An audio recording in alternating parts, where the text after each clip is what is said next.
যারা এখন বলে আগেই ভালো ছিলাম, যারা বলে বিনম্র শ্রদ্ধা, তারা এই যে একটা স্টুডেন্ট বলতেছে এইখানে লেখা একটু আগে যে তার 2 পা তুলতে পারতেছে না, রক্তে ভেসে যাচ্ছে, তখন এই বিনম্র শ্রদ্ধাটি কোথায় ছিল এইটা তাদেরকে ধরে ধরে জিজ্ঞাসা করতে বলেন।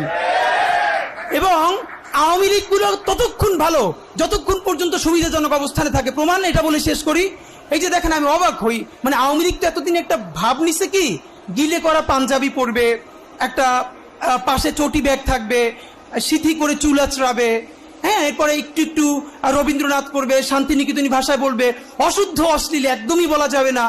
এই করে করে করে করে আসাদুজ্জামান নূর শুধু গণহত্যাই করবে না, তার গাড়ি বহরে যারা হামলা করছে তাদেরকে গুম করছে, খুন করছে।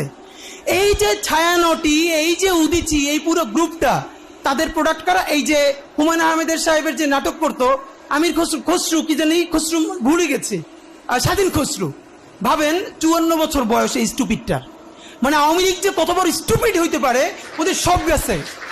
মানে ওরা এই দুনিয়ার সমস্ত নারী অধিকারের তো টেন্ডার নিয়ে আসছে, নারী অধিকার নিয়ে কথা বলবে, ওরা সংস্কৃতি কর্মী। এই যে একজন মহিলা উপদেষ্টা তার ছবিটা পিছনে রাইখা যেই ভাষায় যা বলতেছে, এইটা তো ছাপড়ি বললেও হয় না, এটা দুনিয়া কোথাও নাই, এটা কোনো ক্লাসই নাই।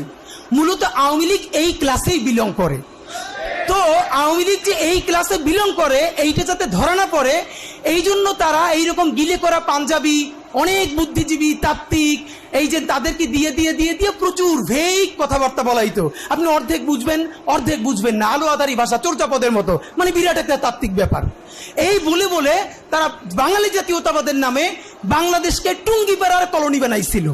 আমাদেরকে এখন যেটা করতে হবে, সেই কলকাতা এবং টুঙ্গিপাড়ার কলোনিয়ালিজম ভেঙে ঢাকার বাংলাদেশ গড়ে তুলতে হবে। আর বাংলা মানে আর এখন আর কলকাতা না, বাংলা মানেই বাংলাদেশ। এই স্বাধীন পরিচয়ের জন্য আমাদের দীর্ঘ প্রস্তুতি নিতে হবে, মনস্তাত্ত্বিক লড়াই, সাংস্কৃতিক লড়াইয়ের জন্য। আমি আশা করছি যে আপনারা সবাই যে যার পরিসরে, জুলাই শুধু বাঁচিয়ে রাখলে হবে না, জুলাইকে মাথা উঁচু করে বাঁচিয়ে রাখতে হবে, তাহলেই বাংলাদেশের স্বাধীনতা, সার্বভৌমত্ব বাঁচবে, বাংলাদেশ বাঁচবে। আপনাদের সবাইকে এমন অসাধারণ প্রোগ্রাম করার জন্য অনেক শুকরিয়া। বাংলাদেশ জিন্দাবাদ, ইনকিলাব জিন্দাবাদ।